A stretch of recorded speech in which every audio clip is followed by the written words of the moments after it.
get started, again, I want to welcome you to our Wednesday webinar, Enable Your Next Gen Leaders to Master Tomorrow's Challenges. And as we all know, if you're taking a look at the world of complexity out there, it's becoming more and more challenging. So let me first just give you a sense of our agenda. We're going to talk about today's leadership challenges, those that have been with us since the day two people were around and one had to help the other one figure out where to go and to assume the position of leadership. And what are the 5 major attributes of great leaders? What are the things they need to excel in? So as you're looking at your next gen leaders, you can ask the question, how do we help them become more effective at what they need to do, which is to lead their team? And finally, we'll talk about how you actually go ahead and do the cultivating. That's really the goal of what we're trying to accomplish today. So let's first take a look at definitions. As many of you know, I teach. I'm going to be in June teaching at the University of Shanghai again. And I teach here at CUNY. So I always like to define terms so everyone's very clear. There's a difference, as Peter Drucker taught us many years ago, kind of the grandfather, the daddy of all management theory, between a leader and a manager. Leaders are those who choose the direction for the things that the people within the organization should do. What that person is essentially responsible for, the team of leaders, is to create the vision, and we'll talk about what that is in a minute, and the mission. Vision is where you want to be. The mission is why you get up every morning as an employee to do your job. It's to set the values. What are the principles by which we guide our own behavior and those of other people? And what's the culture? How do we set a everyday set of behaviors and norms and value systems that constantly reinforce feeling good about working and working on the company's strategy?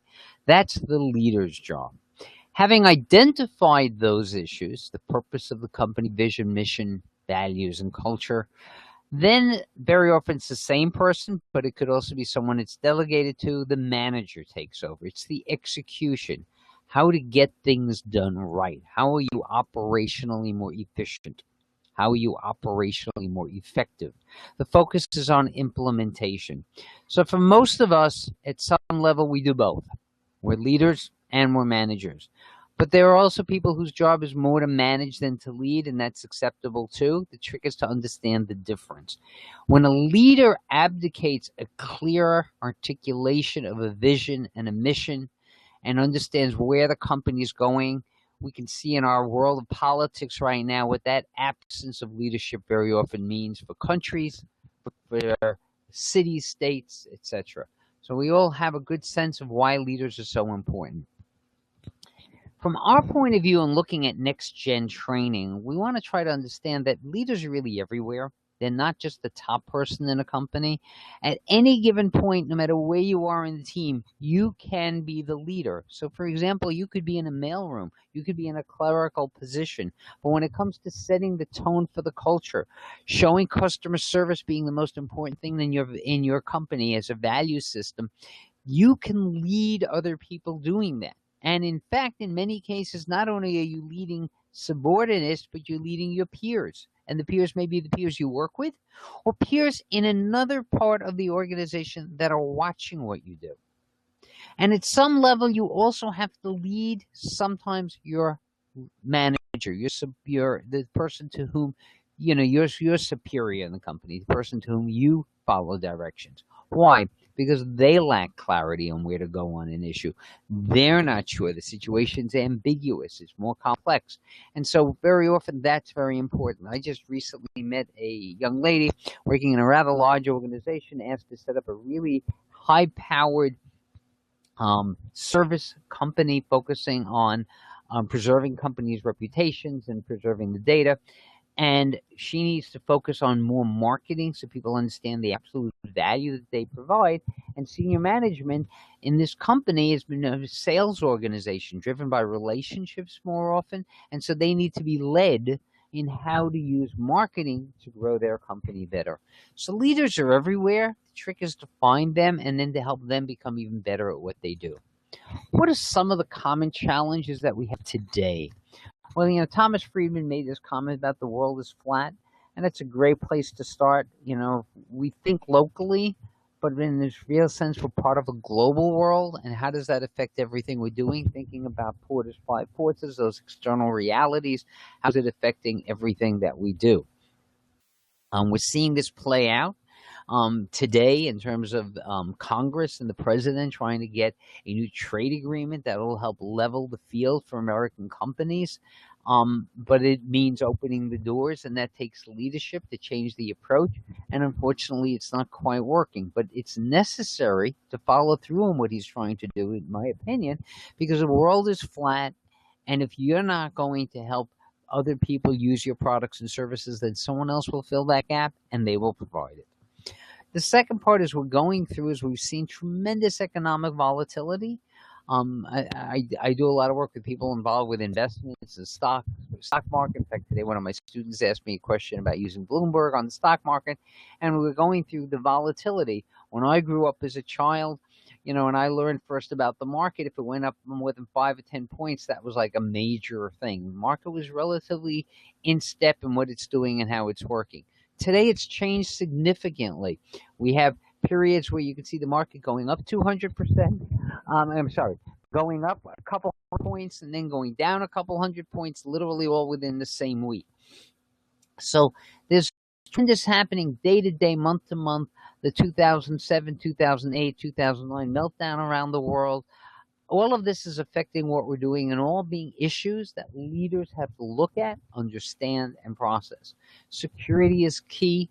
2011, 2001, 9/11 changed the world in terms of thinking about how you stay freely in building the way you want to.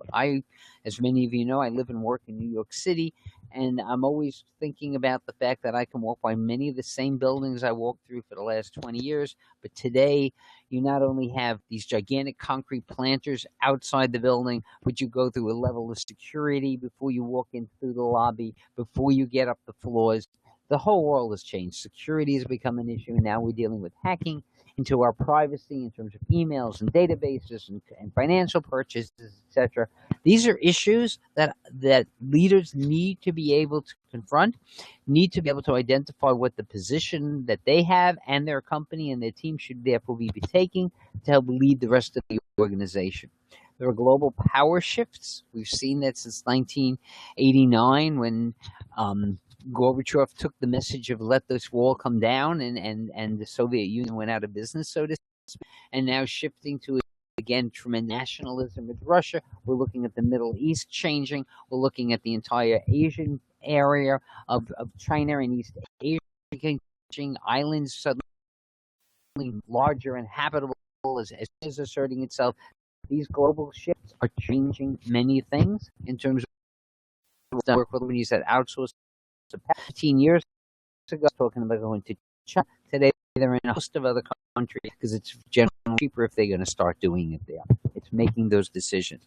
Demography is changing. In fact, just in the last couple of weeks, millennials have become the single biggest group in the workforce. But that's also changed as people are getting older and what they're doing. We're creating new structures, very often nicknamed freelance nation. People working part-time, full-time, working from home. It's changed the entire thing. That's part of the diversity is how people want to work in the workforce, what kind of relations they want, etc. A new study came out about a week ago showing that over 60% of all people over 65 are not planning on retiring right away. So this concept of retirement at 65 is really in many ways obsolete in the sense of being the single biggest direction. It's one of many options now for people, etc. All of these issues affect the decisions that a leader needs to confront in the workforce, in making decisions, in building strategy, in expanding, etc. And in addition, there are complications within each one of these. So today, as I said, there's a freelance nation, but it's not just people, it's also virtual workers. The workforce is all over the place. I have a colleague in one of my Vistage groups, and she manages companies that are so spread out and so diverse that she's, one morning having this conversation with someone who's in France or England working with their digital material, and then a few hours later picking up the same people, a different company who are doing the same kind of work for her in Seoul, South Korea. It's changing. The workforce has changed, and how you manage that, how you think through the issues is a critical part. Speed has made a big difference. Once upon a time, you could take it something, I'll read it tonight, I'll take it home, and I'll think about it. Very often now you can't do that because between now and 12 or 24 hours from now, the whole world can change. And so there's instant communications. That's why we're all tethered to our smartphones, because we need to know, we think at least, we need to know everything all the time. Sometimes we do. And we need to be able to make some decisions, even if they're only tentative decisions. But people need to know how to move forward and where they're going. The innovator's dilemma is increasingly becoming an issue, and that is the dilemma of if technology can be improved, do you wait for someone else to improve it, or do you put yourself out of business when you're doing it so you can then beat your competition to put you out of business? That's Clayton Christensen's concept of the innovator's dilemma. And his solution was that what we need to do is put ourselves out of business if there's a better technology and figure out how to use it. And so it's funny when I work with young people and I showed them, we talk about computers, and the concept they get right away is everything's on the cloud. And I try to teach them that once upon a time we had, floppy disks that were 8 inches, and that would have, a small fraction of the information on it. They can't understand it, but I explain how these companies have to put themselves out of business. So they had to go from 8 to 5 1/4 to 3 1/2 to CDs to DVDs to flash drives to cloud computing, and it'll continue. But driving all of this in many ways, a traditional problem that's always existed, but now more important than ever, is this need for us to unleash the creativity of our people. As people are constantly distracted into trying to accomplish what they have to do, get their jobs done, be operationally efficient, being operationally effective, they also need to be able to step back every once in a while and ask the question, but are we doing it the best way? Is there another way in which we could do it? And with that, harness innovation in a new way. Not enough companies, in my opinion, and which is why we spend time doing workshops and webinars on this topic and helping people adopt them, are unleashing the creativity of their entire workforce or outside workforces. Crowdsourcing is an example. A.G. Lashley, when he took over P&G the second time, focused on trying to get new ideas for his company, Pfizer, by working with smaller companies outside as outside partners. 50% of all the new ideas came from there. So it's not just inside the company, it's outside the company. But the second part is, how do you harness it? How do you build an ongoing system? We did this in a webinar a couple of weeks ago, focusing on 5, 6, 7 different models of companies that are being used to harness the power of innovation. I just finished a book this weekend called Little Bets. Highly recommended if you want to have that kind of opening your mind to it, of the difference between a large company mentality, which wants to do best practices, and the small company that's trying new things out and making little bets because there are affordable losses before they make the big decision. So there are many different ways of doing it, and leaders have to decide what's appropriate now. And as I said, most complicating of all of this is that complexity forces you to make many of these decisions with no previous experience, with no models to work from, because we're all learning as we go along. IBM has been doing a study of 1,500 plus leaders, world leaders, for every 2 years for a number of years, over a dozen years. And in general, what they find is the most important issue is, how do we unleash people's creativity and get more innovation? But 4 years ago, when they did this study, what was really interesting is that number one issue was complexity. And I don't think that's changed. I just think now it's being taken for granted, and hence the creativity innovation part gets, again, the number one vote. We are living in a world, it's called the VUCA world. It's more volatile, uncertain, complex, and ambiguous, and we have to make decisions accordingly. The incremental change, which people try to do, how do we go from 2 horses to 3 horses, and from 3 horses to 4 horses, is no longer acceptable, because for Henry Ford and a million other people, Elon Musk over at Tesla will come up with an entirely exponential new solution called the horseless carriage, or the car, or the automobile, or drones, and all kinds of other things. What's scary is to understand that over 50% of the leaders in the survey that IBM did said that they did not feel prepared to handle the complexity. And that's the reason that we actually launched this webinar, because that's the problem.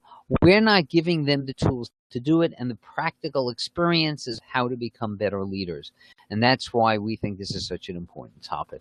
And so we're going to give you some solutions, some of the things to look for, some of the indicators to help your leaders become better.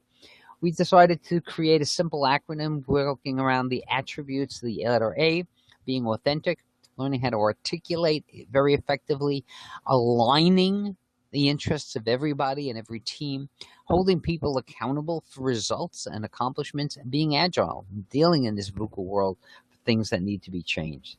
So let's start off with the first one, and that's to be authentic.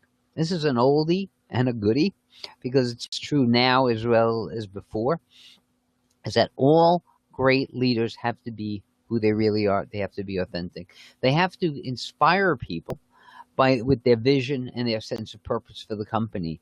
They have to demonstrate that they have heart into this. They're energizing people. They're mobilizing people through that inspiration. They have to demonstrate their own courage and constantly demonstrate their own integrity. It takes guts to do that. And finally, they need to walk the talk if they're going to generate trust. And it's trust that makes the interactivity between leader and non-leader and leader between leaders to be able to do it. When you think of Warren Buffett, you think of an authentic leader. He takes the time to write once a year when he does his annual report, to write his state of the world perception. Richard Branson shares his joy and his excitement for the world and where he's going. And we all know Bill Gates created the biggest company at the time in the world, Microsoft, and then now the biggest effort to raise nonprofit money through other people's donations to be able to take care of really pressing issues in the third world. These are people who are authentic, and your leaders have to be authentic. It's about who you are. One of the things that I think is very important in being authentic is to also recognize you can't be all over the place, especially in this VUCA world where things are so complex. You need to, I say to yourself, what is it that I excel in and where do I go?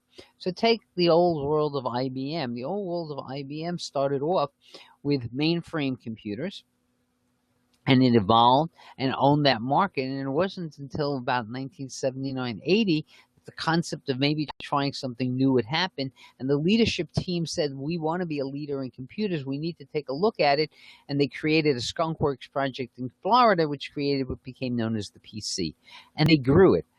But then they realized now two different ends of the spectrum. And should they be focusing on computer large, computer minis, computer small, PCs, laptops? Where should they go? What should they do on it? And it was under the 1980s, after they had some real problems in the company, that the leadership decided, you know something, it isn't about hardware. It isn't about the IBM computer. It's really about what we do with the computer. It is a tool to provide great information, services, solutions. And so they became a solutions company. And when you look at the services and solutions they're offering right now and all their edge, you're realizing they're working at every single level, from governments, national, international, to local governments, and helping them process information and thinking it through. And this is where the company is going right now and has changed it. So the themes change, provide computing power to providing meaningful solutions. On the other hand, in 2000, let's take Jack Welch. He inherits a company called General Electric. He tries to figure out where it's going to go. He needs to make money with the company, so he needs to get rid of businesses that aren't being productive. And as he was called in those early days, Neutron Jack, he started getting rid of companies. How? He said, listen, if we're going to be able to survive as a company and make a difference in this world, we need to be leaders. We're only going to stay in those industries where we can be number one or number two.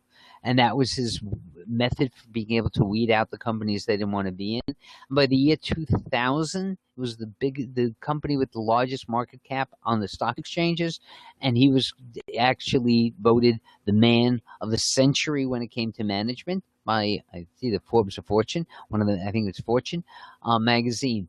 And what's really important about Jack Welch, which is why I like to use him for this example, he also understands it's not just what I've done, but what I'm going to do tomorrow. And he understood the concept we'll get to later, sustainability. How do I make sure that General Electric can stay on that level? And when he made a decision to leave, he had 5 people. Imagine that, 5 solid CEO candidates, all equipped to be able to run the company, because all the things I'm talking about today, he was spending his time doing. And he had to choose who he wanted. Eventually, he chose Jeff Immelt, and Immelt inherited, but his theme was different. It wasn't how do we build the number one or number two company in a particular industry. It was what industries do we stay with? What industries can we grow with internationally? How do we create synergies between our departments? And as you all know, he just recently decided to get rid of GE Capital as one of the things, because now it's being regulated and the opportunity for growth is going to be limited. Stock has suffered over the last, 15 years as a result under him, because it hasn't grown it the way, because he's had to do his weeding. So each leader has has his or her own themes and needs to focus in on them, and they become an important part of what leadership's about. Some of the other themes they were all familiar with, and I want to just kind of list them because you can think about them. The real question you need to ask yourself is, what's your theme? What do you really stand for? So if I'm Zappos, it's a great culture that makes it fun to work and makes clients realize that we're customer-centric. It's all about letting them get what they need, which is whatever pair of shoes they want. They can order as many as they want, have them returned, and not have to pay extra for it. If you're focusing on building a company that's going to provide everyday low cost by focusing on logistics and helping suppliers learn how to use logistics better to save the company, to save consumers money, so spend less and enjoy life more, that's Walmart's theme. Companies like P&G have had trouble in the last 2 decades roughly finding leaders who take them where they want them to go, but A.G. Lafley succeeded the first and the second time around because he's focused in on bringing in innovation through both doing it internally and then bringing in external people to help him. So innovation's been important. When we think about Amazon, it's that concept of one click that makes a big difference in trying to do what you're doing, and allowing people to do that and constantly taking its profits and reinvesting it. So it isn't a very profitable company because it's constantly reinvesting and growing, and that's part of his genius. Starbucks started off with a very important culture. We don't want to be just a coffee shop. We want to be very special, the third place that people can go to. We want everyone to know their mission is to make sure that everyone's having a wonderful day, whether they're taking the coffee here and bringing it back to their office, sitting here and enjoying it. A completely different business about it, and figuring out how to take it on a more international, global basis.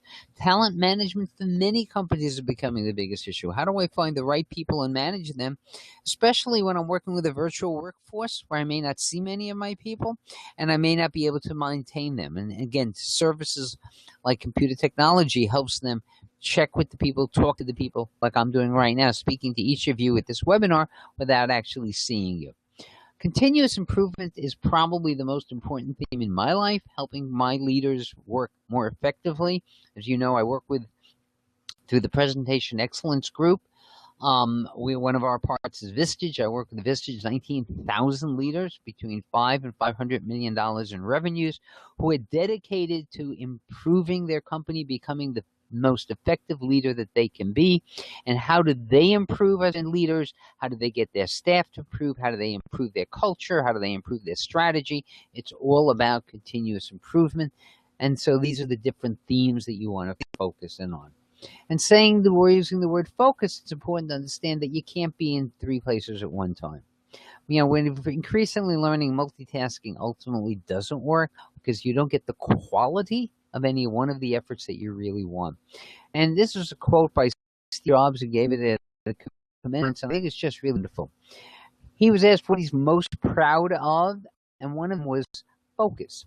It means saying no to hundreds of other good ideas and focusing on doing what you do, but doing it really well. And as he said, I'm as proud of things we haven't done as the things we haven't. How many people can get away easily in their companies and saying, look, we have 3 options, but I think we should disregard one for a really good reason so we can focus in on the other one. So staying focused is it. And the final part of this particular issue of being authentic, being true to yourself, is understand that you will attract other people's attention. Okay, the law of attraction does work. And to do that effectively, you need to create a leader presence where every place you go, everything you do is demonstrating the aura of leadership that you have. And she does that so wonderfully in so many different ways. She's identified her sense of purpose, helping people, making their lives better in so many different ways. You have to clarify and then practice your values. If you have to demonstrate your integrity every single day. When you think of companies like Tyco's and WorldComs and all these kinds of companies and Madoff who didn't have the integrity, it's clearly these are not leaders. Leaders are people with tremendous integrity and stand by it and do it. And by doing that, they create relationships. And through those relationships, they generate things like trustworthiness. In other words, it's not what you do to be trustworthy. It's the sum of someone else looking at you that says, wow, this person I can trust. But as you lead a presence, what you're doing is constantly projecting your confidence, and you're doing it in a way that's humble. And that's an easy balance for someone who's authentically has a lot of integrity, but for people who don't, that may be difficult. We're all, as leaders, helping sell other people on ideas. Whether you're selling a product, service is the issue. It's the idea behind what you're doing. And so you need to exude enthusiasm. Brian Tracy says sales is the transfer of enthusiasm. And I think that's what great leaders are all about. And that means you need to take bold actions and sometimes calculated risks. You need to think it through what works. You need to, the concept of little bets really is built on Kahneman and Tversky's Nobel Prize in Economics, where they found people would rather avoid risks than go after extra gains. And so he realized that what it's really about there, if you think about it, is how do I take affordable losses and then move forward? So what you have to do is think it through and be bold. And that means you have to be true to yourself. You have to understand who you are.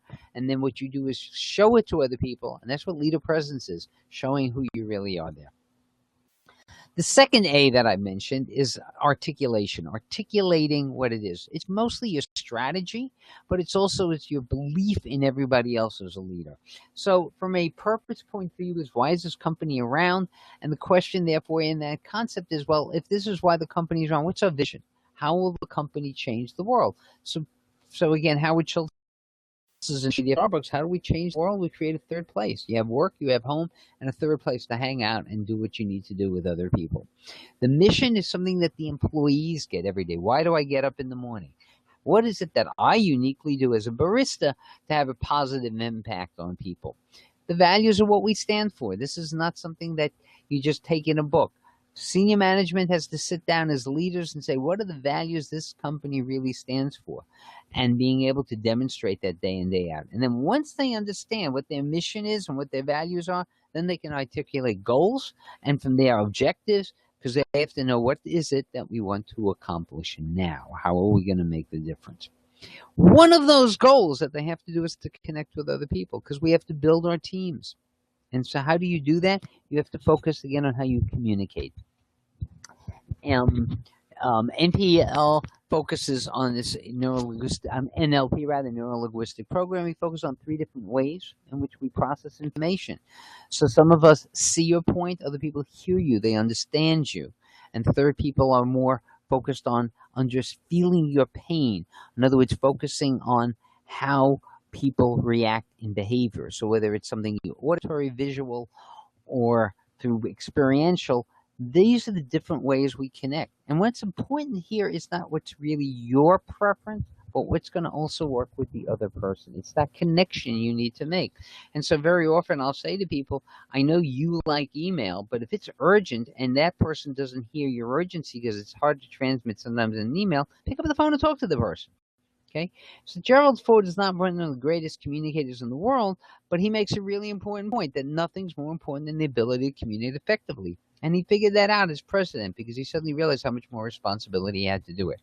And so our rule is, ABC is always be closing. Well, our thing is always be communicating. Always know what it is you want to communicate, and always know that everything you do is communicating.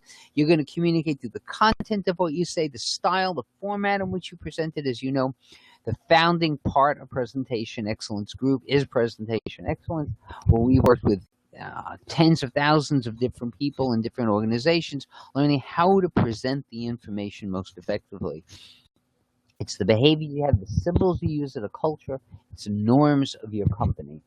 The key is to remember that all of these things only work if you're consistent. Actions have to speak louder than words. And that's what you really have to understand. And it's through that that you generate trust. Again, trust is this reward that you get at the end. The third element of what next gen leaders have to focus on is how to align a team. I work with some people working on special projects over at Wharton, and they thought they knew everything. And two particular ones came back with two different groups that they were working with and saying the hardest thing is getting everybody to do things. Getting a team to work well is not easy, but it's easier, as they learn, when you align the team around what's the purpose. What are we trying to do? What's our value? So is our value for have one person become the slave and everyone else not do it? Because that's just not going to work as a long-term benefit, as a long-term plan. So what you need to do is have everyone really align their own individual and goals and values with those of the company or the team so that it becomes aligned. When it's aligned, kind of like this image, everybody can stand on each other and achieve great new heights because they're working together. So the goal is very often with a group is not just the task, but also the community. It's a socio-emotional thing. And so part of being a great leader is figuring out how do I build a strong culture. And this was not a big issue being discussed 25, 30 years ago, but today leaders increasingly understand the importance of having a great culture. A culture is something that you feel and hear every day because of the norms, because of the behaviors, because of the values. It's measurable. It isn't saying, oh, I know what our culture is. On the card here, it says, we will be nice to all our customers. Because what's on the card doesn't mean it. That's not the culture. Culture is what people do every day. So when you pick up your phone and there's a person on the recording, not a person, on the other end says, hi, your call is important to us. Please wait till you are 82 years old and we'll then pick up your phone. I know you're only 27 now. I mean, that's what it feels like for many of us. So the consistency of doing it. So what we need to know is with our cultural values that we're achieving the company's purpose. So we're saying we really care about you and you get on. And there are many ways that we can do this correctly. But when we do it, I want you to focus on three levels. One is the individual level. Are they doing what's a winning proposition for themselves? Second is I'm learning how to work with other people, to collaborate, to work together, because that too is a very positive reinforcing thing. And then getting the team to work together for the third level, the company level at which we achieve what we're trying to do. So many levels of culture that you need to work on. And ultimately, as a leader, remember we talked about before, number 2 was articulating the strategy. Number 3 is aligning the team around culture. You got to link the two. You got to link culture and strategy because that's putting wind behind the sail. So you need to make sure that everyone understands the company's why. Something Simon Sinek talks about. Why are we doing what we're doing? Not just what are we doing. Focusing on the how we do it because that's where the culture is. That's where the value system is seen. And then we need to understand within the group what's our own strategic contribution. What am I doing that's unique and special in the company? And for leaders, this is a very important part. To understand that they have, as a leader, a slightly different role than someone else to whom they could delegate the work. The analogy I use is I used to run a 24/7 operation, and I'm an early bird, so I'd be in at 6 in the morning, and I would check what's happened with the, we call it shift 1, starting at midnight, that everything is going to be fine. So our deliveries would go out at 8 o'clock in the morning for the receipt by 8:30 and 9 o'clock for our clients. And I would check that out. And then from there, I'd go to the gym and then I would come back and I would make coffee for the team in the morning. And so very often we would say, oh, Jerry, he's our CEO. You know, he makes coffee in the morning. And that's true, I did, and I felt that was part of my cultural role, but it wasn't what I got paid as a leader of the company to do. So the trick is to understand that as a leader, you're getting a unique value that's helping the company go, and it's a leading. What everyone knew was I took the time to make coffee for everyone who's coming in early in the morning so they could get an early start, just like at Starbucks, because I wanted them to feel they were appreciated, that we appreciated them coming in early sometimes to get the work done, and we could hit the road running. So you need to daily adhere to the values and show that they work and show that the individual ones work as a group as well. And finally on this part, what you need to do is understand that it's not about today, but it's about tomorrow. It's about how do you keep this going. Unfortunately, we discovered that many companies are family companies. The first generation creates it, the second generation tends to do slightly better, third generation slips, and there is no fourth. And so the problem is, how do you keep companies that are sustainable? And that is within each group, you're looking for top talent. And what you have to do is recruit them. You have to make sure that they feel their top management, top quality, by giving the resources to empower them to do what it is they can do best, be creative, be innovative, make a difference, and provide them with the education, with the information, with the social support necessary to do it. So you facilitate through systems that encourage them to be able to be the best leaders they can be. Through organizational structures that don't confine and restrict, but actually unleash that energy by giving them access to technology when it will improve what they do, both from an efficient and an effective point of view.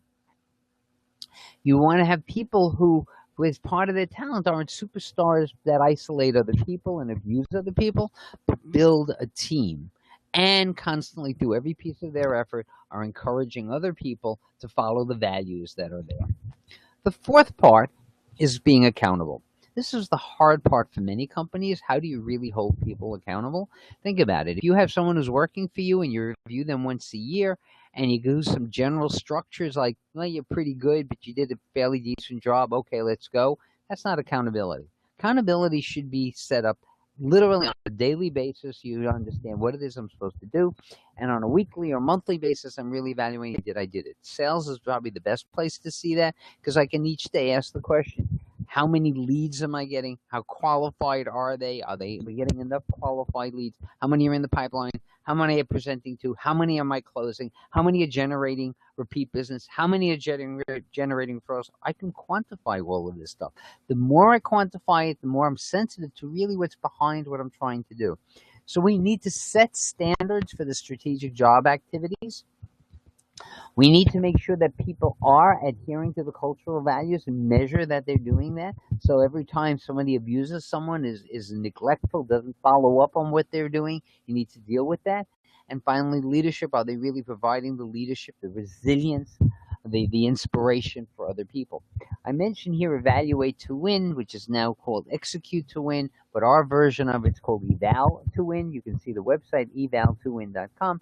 It's based on work which right now actually Jack Welch is a partner in, of an accountability system that can be used to help monitor how people are aligned and constantly improving their strategy adherence, their adherence to the culture, and their leadership norms. And that's the key part about accountability. It's not a gotcha for making a mistake. It's how do I help you become better every single day what you do. It's continuous. The key to it is using decision dashboards and using objective evaluation standards and objective measures to be able to measure it. We did a webinar on this topic, I guess 4 or 5 weeks ago, and you can get more information on it if you're interested. How do you hold accountability using the Eval to Win system where you can measure it and understand it? The critical part is involving all the relevant shareholders, stakeholders, I should say, to make sure that everyone's working at their best possibility for their own personal benefit, for their team's benefit, and for the company's benefit. Or as Jack Welch's group Execute to Win would say, it's all about if you win, the company wins. And that's what accountability ultimately is. If your system isn't doing it, and very few really are doing it well, that's what you should be aiming at, a system that allows you to do it. And these are not difficult to develop. They just take time to be able to ask the right questions of what are the standards of performance, what are the standards for our culture and our values that we want to have. And finally, as I said, this is a VUCA world. It's a tough world out there, guys. Things change all the time, and we need to be agile. Or as our character here says, whatever it takes is what I have to do. We need that flexibility, and that brings another issue around with leaders, and especially next-gen leaders. Not only do you want to give them a chance to see what to do and how to do it, but you need to give them a little slack in practicing, in learning, and thinking it through, because creativity requires that kind of barren space to play with where you're nurturing a new idea. So agility, which is this ability to respond to shifting priorities based on changing conditions that impact both the organization, the customers, the investors, it means you're constantly on top of it and trying to figure out what do I do next based on what I'm there. And the answer is it's something that you need to be able to think about. American Express has been a great company in many ways, accomplishing a lot of things. Right now, it's going through its own need to be agile as it changes. It's lost some major contracts, as you know, with Costco. But the point is, what you have to do is have the courage of looking at your external realities and making the changes that you need. You have to have confidence that you know what you're doing, self-possession. You have to be resolute. I'm going to do what it's going to do. And I have to understand that the answers aren't in a book. What it is it's about what are my values, my beliefs about the system, my understanding of future strategy and trends, and where can I make the best decisions. That is the hard part for all leaders. And in doing that, it goes back to our very first point that Steve Jobs represented there, and I come back to him again. It's having courage to be yourself. It's believing in yourself. It's trusting yourself. And this is a great quote, also done at a commencement, I think at Stanford. Your time is limited, so don't waste it living someone else's life. Unfortunately, we do that so often. People tell you all the time, why'd you become an accountant? Because my parents told me. Why'd you become a doctor? When parents told me. Is that what you really want to do? No. Have the courage to follow your heart and intuition. They somehow already know what you truly want to become. What a great quote. Really understood. I do a lot of work with young people, and it's one of my favorites for people to really understand what they want. So putting it all together, what have we got? We've got the 5 attributes. Inspire the vision and walk the talk, being authentic. Articulate, communicate clearly and often. And communicate is not just giving out a message, it's making sure it's received. Okay? It's got to be a relevant message. It's got to be received in a way that's going to be picked up by the person. In other words, the person has to be receptive. You need to understand those limits. You have to be aligned, you're individual, with the team, with the larger organization, with the culture of the company, so that you can achieve what you want to do. You want to be accountable. You want to assess performance on an ongoing basis for continuous improvement. And again, agility. You need to be agile. You need to quickly make changes when they need to be made. So if you've got those 5 principles in your head and you're ready to move forward, now comes the real issue. How do you cultivate these next leaders? How do we turn them into the superstars we want them to be, that sometimes we like from ourselves as well? Well, 2 simple things. One is engage them in deliberate practice. You know, one of the things about the talent code is all about the discovery. People who are experts, the Mozart, the Michael Jordans, the Tiger Woods, in terms of these professionals who become excellent at what they do. They invest 10,000 hours in what they're doing. They master it. Well, what we need to do then is help identify these next-gen leaders early. So you dig down in an organization and you find out where they are based on the feedback you're getting from other people. And then we fast track them. We decide we're going to make an additional investment in each of these people. Work with a number of companies who are beginning to learn how to do that very well. 300 workers. How do we find not the top people, but people that have just come in for a year or 2 and really start fast tracking some of them? And the key here is the second part is deliberate practice. Put them in leadership situations. See how they handle actual cases and simulations. Give them the support they need so that if there's an issue, they get help on it, but give them a chance to learn how to do it and make their own decisions. Remember, fail fast, as long as it's not dangerous, fail fast, and then flourish, because now people know how to make good decisions. So you want to put them into different kinds of programs. You know, one of the great accomplishments of, again, Jack Welch was he created a executive leadership development program, Croton-on-Hudson, and it was the key to developing leaders. He personally led many of these classes, a win-win situation, and it's one of the reasons I think he's able to develop so many great leaders as they leave. Because remember, then when Jeff Immelt got chosen, the other 4 leaders all had to go somewhere else to lead. Boeing, Ford, I mean, you know, it's an amazing place. Home Depot, that they all went to, great companies. For those of you who know a little about Vistage, many people don't know that Vistage about 3-4 years ago created a secondary program, not just the peer advisory, where you have CEOs or trusted advisors who get together and help one another, but actually a leadership development program where you work with the leadership team and you help them go through everything we've just been discussing as a way of learning how to become as a team, better team, individual, greater collaboration, better alignment, etc. For more information, it's called Vistage Inside. Feel free to call me. Glad to help you on that. The second part then is, once you've accomplished what we've just said, which is set them up for deliberate practice, cultivate those decision-making capabilities. So with complexity being so challenged, you want to focus on, are they aware of the external realities? And if not, how do we help them do that?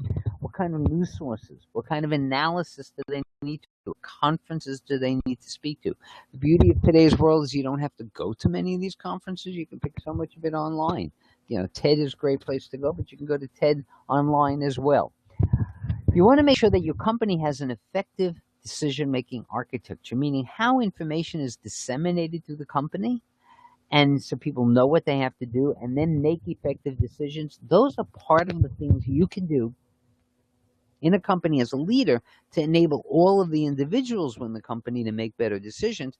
And the easier you make that, it's like putting a kid on a bike. If it's a solid bike and it doesn't have flat tires, he's more likely, or she's more likely, to learn how to ride well than if you didn't have it, but with a solid internal dissemination of information through an architecture that supports better decision making and getting feedback and holding people accountable, more likely it's going to succeed. And then what you really want to do is keep working with them as, again, constant, continuous improvement on their leadership IQ. Can they process information quickly? Can they make good decisions? One of the important parts is not, do they get an answer right or wrong? Unfortunately, we teach that in school. It's a wrong approach. It's, how did you make the decision? Did you do it right? Just working with somebody on Kohlberg. I don't know if you're familiar. Kohlberg's 6 levels, I should say, of moral decision making. And each is a scenario, and the question is, what would you do? And it's not about whether you would do A or B, which of the two choices. The question is, why would you have chosen to do A or B? That's where the moral decision behind it comes. And when people start doing that, they realize, my gosh, there's a lot of different information around there. How do we do that? You want to help them implement it effectively. Again, making decisions without implementing it means you don't get feedback, and therefore you can't hold people accountable, and you can't know what to do and do it right. And then use those results well to advance to the next level. So the final thought I want to leave you with today, which actually affects today's presentation and the entire series, which is why I guess I save this one always for the last one, is the leader must have the courage to lead. It's about courage and the patience to consult to get the information you want and not rush it out, and the wisdom to know when the time is right for each. So remember, cultivating effective leaders requires first cultivating them in yourself. And that's the best way for us to be leader teachers, is for us to be great examples, role models. And then when I teach my students, I always make the point that all the great leaders are role models of what they're doing. And with that, I want to thank you for coming today to our program and learning all about how to cultivate next-gen leaders. Please feel free to contact me if you have any questions. You can reach me through Vistage New York, Jerry.Conn@Vistage New York, or Jerry Conn, no period in between, at Presentation Excellence Group. We're glad to help you. Go visit our websites, get our newsletter. I think we just finished sending out the mailing newsletter, actually, which has articles and programs in it, etc.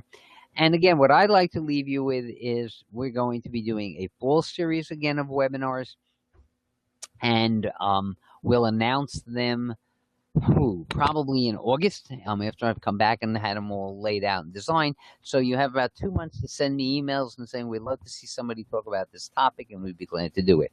Question being asked. Thank you, Pam, for your positive comment. Solomon, what we do is we will put a copy of all the presentations now that we finished our last one. We'll put them on our YouTube channel, and then we'll put a link on it at the presentation